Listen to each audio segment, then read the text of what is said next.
ঘটনাটা ঘটেছিল মুর্শিদাবাদের এক গ্রামে। গ্রামের শেষ প্রান্তে একটা বড় পুকুর ছিল।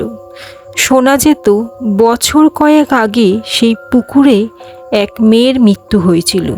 সে ডুবে গিয়েছিল কিনা, নাকি কেউ ঠেলে ফেলেছিল, কেউই জানতো না।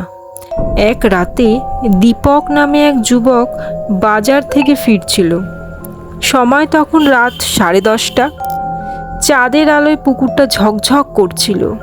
হঠাৎ সে শুনতে পেল, দীপক দীপক শব্দটা আসছে ঠিক পুকুরের দিক থেকে। সে ভেবেছিল হয়তো বন্ধুরা ডাকছে। গিয়ে দেখে কেউ নেই, শুধু ঢেউ খেলছে। হঠাৎই তার চোখে পড়ল জলে একটা সাদা শাড়ি ভেসে আসছে, ধীরে ধীরে যেন ওপরে উঠছে। দীপক স্তব্ধ হয়ে দাঁড়িয়ে গেল।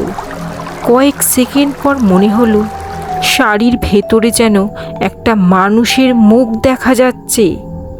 ভয় চিৎকার করে দৌড়ে বাড়ি চলে আসে সে।